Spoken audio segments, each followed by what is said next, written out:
May 3ರಂದು ನಡೆದಿದ್ದಂತಹ neat ಪರೀಕ್ಷೆಯನ್ನ ರದ್ದುಗೊಳಿಸಿ ಈಗ ಕೇಂದ್ರ ಸರ್ಕಾರ ಒಂದು ಆದೇಶವನ್ನ ಹೊರಡಿಸಿದೆ. ಮರು ಪರೀಕ್ಷೆನ ಮಾಡ್ತೀವಿ ಅನ್ನುವಂಥದ್ದನ್ನ ಹೇಳಿದರೆ, ಆದ್ರೆ ಇನ್ನು ಡೇಟ್ ಏನು ಅದ್ರ ಬಗ್ಗೆ ಸಂಪೂರ್ಣವಾಗಿ ಮಾಹಿತಿಯನ್ನ ನೀಡಿಲ್ಲ. ಸೊ ಸದ್ಯಕ್ಕೆ ಮಕ್ಕಳಿಗೆ ಇದು ಎಷ್ಟರ ಮಟ್ಟಿಗೆ ಹೊಡೆತ ಬೀಳುತ್ತೆ, ಜೊತೆಗೆ ಇದು ಕೇವಲ ಒಂದು ದಿನದ ಶ್ರಮ ಅಲ್ಲ, ಏನು ವರ್ಷಾನುಗಟ್ಲೆ ಕೂತ್ಕೊಂಡು ಓದಿರುವಂತಹ ಮಕ್ಕಳ ಭವಿಷ್ಯ ನಿರ್ಧಾರ ಆಗುವಂತಹ ಸಂದರ್ಭ.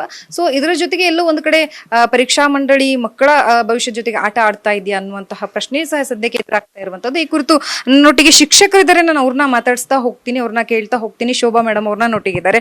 ಮ್ಯಾಮ್, ಈಗ ಏನು ಕೇಂದ್ರ ಸರ್ಕಾರ ಒಂದು ಆದೇಶವನ್ನ ಹೊರಡಿಸಿದೆ, ರದ್ದು ಮಾಡಿದೆ ಪರೀಕ್ಷೆ, ಈ ಕುರಿತು ತಾವೇನ್ ಹೇಳ್ತೀರಾ? ಯಾಕಂತಂದ್ರೆ ಇದು ಒಂದು ದಿನದ ಪ್ರಯತ್ನ ಅಂದ್ರೂ ಅಲ್ಲವೇ ಅಲ್ಲ, ಮಕ್ಕಳು ವರ್ಷಾನುಗಟ್ಲೆ ಕೂತ್ಕೊಂಡು ಓದ್ಕೊಂಡಿರ್ತಾರೆ. ಸೊ ಎಷ್ಟರ ಮಟ್ಟಿಗೆ ಇದು ಮಕ್ಕಳ ಮೇಲೆ ಪರಿಣಾಮ ಬೀರುತ್ತೆ? ಆಸ್ ಎ ರಿಪೋರ್ಟರ್ ನೀವೇ ಹೇಳ್ತಾ ಇದ್ದೀರಾ ಇದು ಎಷ್ಟು ಕಷ್ಟ ಅಂತ. ಆಲ್ಮೋಸ್ಟ್ ಅವರು ಮೆಡಿಕಲ್ ಸ್ಟೂಡೆಂಟ್ ಆಗಬೇಕು ಅಂತಂದರೆ ಅಟ್ಲೀಸ್ಟ್ ಒಂದು 2-3 ಇಯರ್ಸಿಂದನಾದರೂ ಪ್ರಿಪೇರ್ ಆಗ್ತಾರೆ. ನಾವು ಅಷ್ಟೇ, ಮೇಸ್ಟ್ರುಗಳಿಗೂ ಅಷ್ಟೇ ಟೆನ್ಷನ್ ಇರುತ್ತೆ. ಅವ್ರನ್ನ ಹೆಂಗೆ ತಯಾರು ಮಾಡೋದು, ಅವ್ರನ್ನ ಬೂಸ್ಟಪ್ ಮಾಡಿ, ಅವ್ರನ್ನ ಎನ್ಕರೇಜ್ ಮಾಡಿ, ಆ ಕನ್ಸಿಸ್ಟೆನ್ಸಿ, ಓದೋ ಕನ್ಸಿಸ್ಟೆನ್ಸಿನ ಮೇಂಟೈನ್ ಮಾಡ್ಕೊಂಡು ಬರ್ಬೇಕು ಅವರು.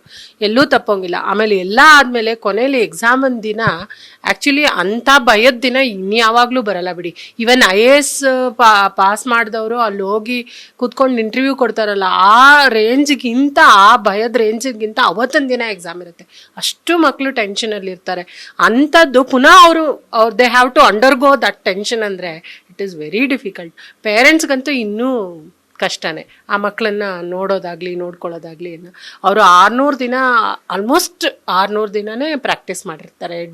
ಈಗ ಏನಾಗಿರುತ್ತೆ ಅಂದರೆ, ಈ ಡ್ಯೂರೇಷನಲ್ಲಿ ಎಕ್ಸಾಮ್ ಬರೋದ ತಕ್ಷಣ ದೇ ಆರ್ ಫ್ರೀ, ಮೈಂಡಿಂದ ಎಲ್ಲ ಎರೇಸ್ ಮಾಡ್ಕೊಂಬಿಟ್ಟಿರ್ತಾರೆ, ಫ್ರೀ ಬರ್ಡ್ ಆಗಿ. ಈಗ ಪುನಃ ಅದೇ ಟೆನ್ಷನ್ನ ಅವರು ವಾಪಸ್ ತಗೋಬೇಕು. ಪುನಃ ವಾಪಸ್ ತಗೊಳ್ಳೋದಿದೆಯಲ್ಲ, ಅದು ಡಿಫಿಕಲ್ಟ್ ಟಾಸ್ಕ್. ಮ್ಯಾಮ್, ಈಗ ಮೇ 3ರಂದು ಎಕ್ಸಾಮ್ ಆದ್ಮೇಲೆ ಸ್ಟೂಡೆಂಟ್ಸ್ಗಳು ಬಂದು ನಿಮ್ಮ ಹತ್ರ ಹೇಳ್ಕೊಂಡಿರ್ತಾರೆ, ಈ ರೀತಿ ಆಗಿತ್ತು ಕ್ವಶನ್ಸ್ ಪೇಪರ್, ನಾನು ಹೀಗೆ ಬರ್ದೆ ಅಂತ ಹೇಳಿ. ಸೊ ಇವತ್ತಿನ ವಿಚಾರವನ್ನ ತಿಳಿದು ಮತ್ತೆ ಏನಾದ್ರು ಫೋನ್ ಮಾಡಿ ನಿಮ್ಮ ಹತ್ರ ಮಾತಾಡಿದ್ರ ವಿದ್ಯಾರ್ಥಿಗಳು? ಚೆನ್ನಾಗೇ ಈಸಿಯಾಗೇ ಇತ್ತು.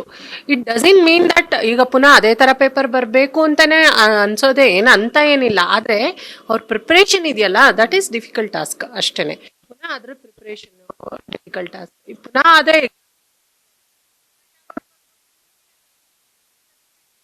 ಬಟ್ ಪ್ರಿಪರೇಷನ್ ಇದೆಯಲ್ಲ,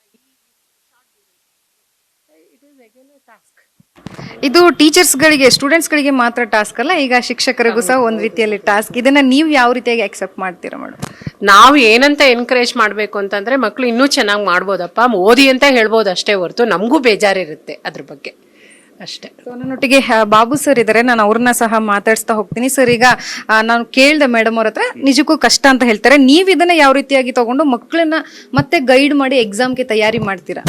6000 ಗಂಟೆ ಪ್ರಿಪ್ರೇಷನ್. 6000 ಗಂಟೆ ಅಂದರೆ ಬಹುಶಃ ನಿಮ್ಗೆ ಅರ್ಥ ಆಗುತ್ತೆ ಅಂದ್ಕೊಂಡಿದ್ದೀನಿ. ಒಂದು ದಿನ 700 ದಿನ, 100 ದಿನ ಬಿಟ್ಬಿಟ್ಟಿದ್ದೀನಿ. 6000 ಗಂಟೆ on average most of the students it that clear, because based on the previous ಅದು ನಮ್ಮ ಇದ್ರದ್ದು ಇದನ್ನ ನೋಡಿದಾಗ ಕ್ಲಿಯರ್ ಆಗುತ್ತೆ. ಈಗ ಮತ್ತೆ ಪರೀಕ್ಷೆ ಬರೀಬೇಕು, ಅದೇ ಮನಸ್ಥಿತಿಗೆ ಇವ್ರು ಹೋಗೋಕ್ಕಾಗತ್ತಾ? ಆಗೋದಿಲ್ಲ. ಅದೆಲ್ಲ ಇರಲಿ, ಆಯಿತು, ಹೋದ್ರು ಅಂತ ಇಟ್ಕೊಳ್ಳಿ. ಮತ್ತೆ ಯಾಕೆ ಮಕ್ಕಳು ಬರೀಬೇಕು ಪರೀಕ್ಷೆ? There is no mistake from student side. ಪರೀಕ್ಷೆ ಮಕ್ಕಳು ತಪ್ಪು ಮಾಡಿದ್ರೆ ನಾನು ಟೀಚರ್, ನಾನು ಪನಿಷ್ ಮಾಡ್ತೀನಿ, ಪೇರೆಂಟ್ಸ್ ಪನಿಷ್ ಮಾಡ್ತಾರೆ, ಹೌದಲ್ವಾ? ಈಗ ಮಕ್ಕಳಿಗೆ ತಪ್ಪು ಮಾಡಿಲ್ಲ, ಅವ್ರಿಗೆ ಯಾಕೆ ಪನಿಷ್ಮೆಂಟು? ಪನಿಷ್ಮೆಂಟ್ ಆಗಬೇಕಾದ್ರೆ ಯಾರು ತಪ್ಪು ಮಾಡಿದಾರೆ ಅವ್ರಿಗೆ. ರಾಜಸ್ಥಾನದಲ್ಲಿ ತಪ್ಪಾಯ್ತಾ, ಕೇರಳದಲ್ಲಿ ತಪ್ಪಾಯ್ತಾ, ಅವ್ರಿಗೆ ಏನಾದರೂ ಮಾಡಿ. ಕರ್ನಾಟಕ, ತಮಿಳುನಾಡು, ಆಂಧ್ರ ಸ್ಟೂಡೆಂಟ್ಸ್ ಏನು ತಪ್ಪು ಮಾಡಿಲ್ವಲ್ಲ, ಇವ್ರಿಗೆ ಯಾಕೆ ಮರು ಪರೀಕ್ಷೆ ಕೊಡಬೇಕು? When there is no mistake, you don't have rights to punish them. You are the person who is doing mistake. ಅಂದರೆ ನ್ಯಾಷನಲ್ ಟೆಸ್ಟಿಂಗ್ ಅಥಾರಿಟಿ ಏನಿದೆ, ಅವರು ಮಿಸ್ಟೇಕ್ ಮಾಡ್ತಾ ಇದ್ದಾರೆ. ಪರೀಕ್ಷೆಯನ್ನು ಒಂದು ನಡೆಸುವಾಗಲೇ ಅವ್ರಿಗೆ ಜವಾಬ್ದಾರಿ ಬೇಡವಾ?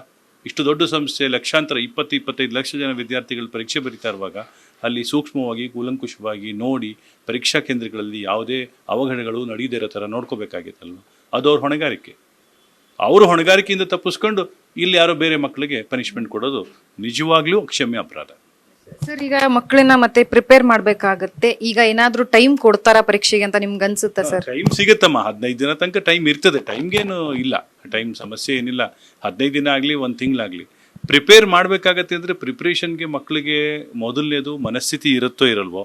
ಎಷ್ಟೊಂದು ಜನ ಫಾರಿನ್ ಟ್ರಿಪ್ ಹಾಕ್ಕೊಂಡಿದ್ದಾರೆ. ಯಾಕೆಂದರೆ 700 ದಿನದಿಂದ ಒಂದೇ ಒಂದು ರಜೆ ಇರಲಿಲ್ಲ ಅವ್ರಿಗೆ. 700 ದಿನ ಫಸ್ಟ್ 10th ಸ್ಟ್ಯಾಂಡರ್ಡ್ ಪಾಸ್ ಆಗಿ ಫಸ್ಟ್ PUCಗೆ ಬಂದಾಗಿಂದ ನೀಟ್ ಪರೀಕ್ಷೆ ತನಕ ರಜನೇ ಹಾಕಿಲ್ಲ ಅವರು. ಎಷ್ಟೊಂದು ಜನ ರಿಪೀಟರ್ ಸ್ಟೂಡೆಂಟ್ಸ್ ಕೂಡ ಇದ್ದಾರೆ. ರಿಪೀಟರ್ಸ್ ಅಂದರೆ ಒಂದು ವರ್ಷ ಡ್ರಾಪ್ ಮಾಡಿ ಓದ್ದವ್ರು. ಅವರು ಇವಾಗ ರಜೆ ಹಾಕೊಂಡು ಇನ್ನೆಲ್ಲೋ ಟ್ರಿಪ್ ಹಾಕೊಂಡಿರ್ತಾರೆ, ಇನ್ನು ಯಾವುದೋ ಊರಿಗೆ ಹೋಗಿರ್ತಾರೆ. ಸಡನ್ನಾಗಿ ಬನ್ನಿ ಮತ್ತೆ ಪರೀಕ್ಷೆ ಬರೀರಿ ಅಂತ ಹೇಳಿದ್ರೆ ಆ ಮಕ್ಕಳ ಒಂದು ನಂಬಿಕೆಯನ್ನು ನಾವು ಹಾಳು ಮಾಡ್ತಾ ಇದ್ದೀವಿ ಅಂತ ನಾವು ಅಂತ ಹೇಳಿದ್ರೆ ದಿಸ್ ಸಿಸ್ಟಮ್. ಮತ್ತೆ ಅವ್ರಿಗೆ ಪಾಠ ಮಾಡಿದ್ರು ಕೂಡ ತಲೆಗೆ ಹೋಗೋದಿಲ್ಲಮ್ಮ, ನಿಜ ಹೇಳ್ಬೇಕಂತ ಹೇಳಿದ್ರೆ. ಮಾಡ್ಬೋದು, ಬನ್ನಿ ಮಾಡ್ಕೊಡ್ತೀವಿ ಅಂತ ಹೇಳ್ಬೋದು. ಬಟ್ ಎಷ್ಟರ ಮಟ್ಟಿಗೆ ಮಕ್ಕಳು ಅದನ್ನು ಬಳಸ್ಕೋತಾರೆ ಗೊತ್ತಿಲ್ಲ. ಯಾಕಂದರೆ ಒಂದು ಮನಸ್ಥಿತಿ, ಆ ಮನಸ್ಥಿತಿಯಿಂದ ಹೊರಗಡೆ ಕರ್ಕೊಂಡ್ಬರೋದೇ ಕಷ್ಟ ಆಗಿತ್ತು, ತಂದಾಯ್ತು. ಸರ್ ಹಾಗಾದ್ರೆ ಈಗ ಚೆನ್ನಾಗಿ ಪರೀಕ್ಷೆ ಆಗದೆ ಇರುವಂತ ಮಕ್ಕಳು ಒಂದು ಅವರಿಗೆ ಅಡ್ವಾಂಟೇಜ್ ಆಗ್ಬೋದು. ಖಂಡಿತ ಯಾರೋ ಓದಿರಲ್ಲ, ಕಡಿಮೆ ನಂಬರ್ ಬಂದ್ಬಿಟ್ಟಿದೆ, 350 450. ಓದಿರೋರಿಗೆ ಅಡ್ವಾಂಟೇಜ್, ಆದರೆ ತುಂಬಾ ದೊಡ್ಡ ಅಡ್ವಾಂಟೇಜ್ ಆಗಕ್ಕೆ ಸಾಧ್ಯನೇ ಇಲ್ಲ. 15 ದಿನ 20 ದಿನದಲ್ಲಿ ಏನು ಓದಕ್ಕೆ ಸಾಧ್ಯ? 300 600 ದಿನದಲ್ಲೇ ಓದಕ್ಕಾಗದೇ ಇರೋ ದಿನ 15 ದಿನದಲ್ಲಿ ಓದ್ಕೊಂಡು ಮಾಡ್ಬೇಕಾಗತ್ತೆ. Of course there is a positive edge, but ಅದನ್ನ ನಂಬ್ಕೊಂಡು ಕ್ಲಿಯರ್ ಆಗುತ್ತೆ ಅನ್ನೋದ್ರೆ 1% ಚಾನ್ಸಸ್, 0.5% to 1%. ಈಗ ಪೋಷಕರಲ್ಲಿ ತುಂಬಾ ಭಯ ಇರುತ್ತೆ, ಯಾಕಂತಂದ್ರೆ ಅವರು ಸಹ ಮಕ್ಕಳಷ್ಟೇ ಟೆನ್ಷನ್ ತಂದೆ ತಾಯಿಗಳಿಗಿರುತ್ತೆ.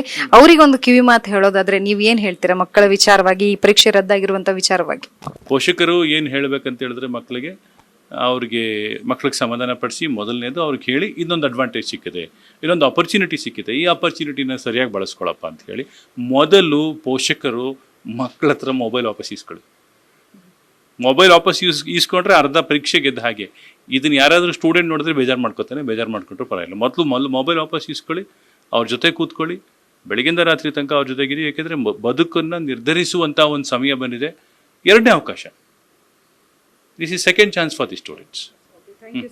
ನೋಡಿದ್ರಲ್ಲ, ಒಟ್ಟಾರೆಯಾಗಿ ಮಕ್ಕಳ ಮನಸ್ಥಿತಿಯನ್ನ ಅರ್ಥ ಮಾಡ್ಕೊಂಡು ಅದಕ್ಕೆ ತಂದೆ ತಾಯಿ ಪೋಷಕರು ಸಹ ಅಷ್ಟೇ ಅವರಿಗೆ ಪ್ರೋತ್ಸಾಹವನ್ನ ಕೊಟ್ಟು ಪರೀಕ್ಷೆನ ಬರೆಯೋದಕ್ಕೆ ಮುಂದಾಗಬೇಕು. ಇಲ್ಲಿ ಮಕ್ಕಳ ತಪ್ಪಿಲ್ಲ, ಶಿಕ್ಷಕರ ತಪ್ಪಿಲ್ಲ, ಆದ್ರೆ ಪರೀಕ್ಷಾ ಮಂಡಳಿ ಏನು ಕ್ರಮವನ್ನ ಕೈಗೊಂಡು ಮಾಡಬೇಕಾಗಿತ್ತು ಅದನ್ನ ಮಾಡಿಲ್ಲ. ಅದರ ಜೊತೆಗೆ ಯಾವುದೋ ಒಂದು ರಾಜ್ಯದಲ್ಲಿ ಆಗಿರೋದ್ರಿಂದಾಗಿ ಬೇರೆ ಬೇರೆ ರಾಜ್ಯದ ಮಕ್ಕಳಿಗೂ ಸಹ ಒಂದು ರೀತಿಯಲ್ಲಿ ಹೊಡೆತ ಬಿದ್ದಿದೆ.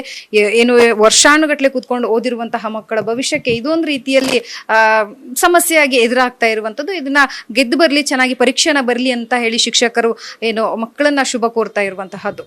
ಕ್ಯಾಮ್ರಾ ಪರ್ಸನ್ ಗುರುರಾಜ್ ಜೊತೆ ಲಕ್ಷ್ಮೀ ಬಾಗಲಕೋಟಿ, ಅಶ್ವೇಗ ನ್ಯೂಸ್, ಬೆಂಗಳೂರು.